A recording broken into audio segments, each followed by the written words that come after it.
Je suis bientôt en congé, on va à la montagne en famille et je vais certainement faire un tas de belles images. Mais avant cela, j'aimerais vous donner quelques idées de cadrage et de mouvements de caméra. Alors ce sont des classiques, mais ça fait toujours bien de les entendre. Allez, c'est parti!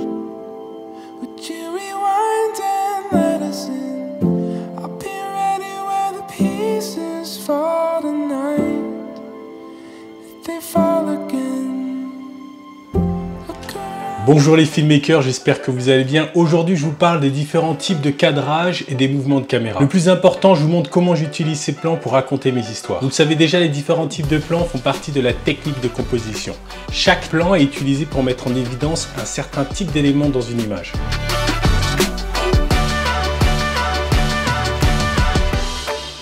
Ce qu'il faut avoir en tête, c'est que le cadrage de vos images doit être cohérent avec ce que vous souhaitez dire avec la caméra. Par exemple, si vous voulez montrer une émotion sur un visage, il faut privilégier le gros plan ou le plan rapproché.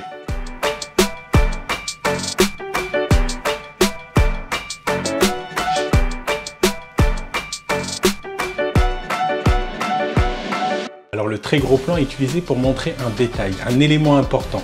On l'utilise souvent pour générer de l'interrogation. Qu'est-ce qui se passe? Où on se trouve? Qui est-ce? Le gros plan permet de montrer un détail d'un personnage ou d'un objet. Il permet de mettre l'accent sur l'émotion et les sentiments profonds d'une personne. Le plan rapproché ou le plan taille permet de se mettre au niveau du personnage. Il permet également de montrer des émotions, mais dans ce cas-là, on voit un peu plus du lieu, du contexte. Le plan américain, le cadrage se fait au niveau des cuisses. Il est souvent utilisé pour montrer deux personnes en pleine discussion.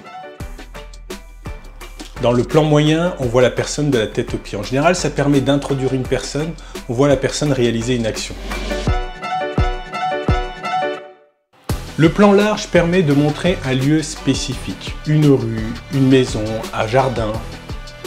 Et enfin, le plan général permet de donner une vision d'ensemble du lieu où se déroule l'histoire.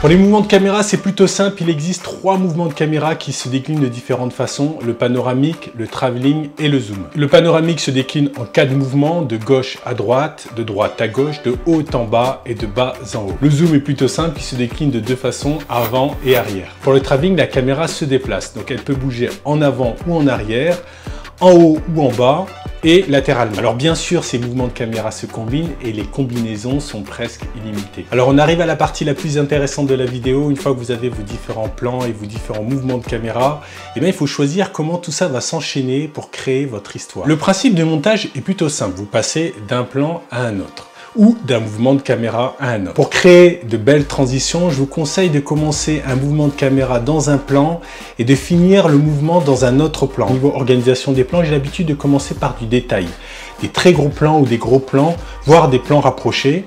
Et puis, progressivement, je prends du recul et je montre un peu plus l'environnement, le lieu dans lequel l'histoire se déroule. Il m'arrive très régulièrement de faire l'inverse, c'est-à-dire de montrer une vision globale de l'environnement et puis petit à petit d'arriver au personnage, au détail.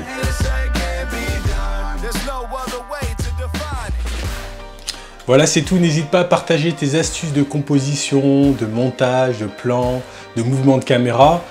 Je suis Christophe Fiobou, tu es sur ma chaîne Chris Filmmaker et je te dis à très bientôt pour une prochaine vidéo. Allez, ciao!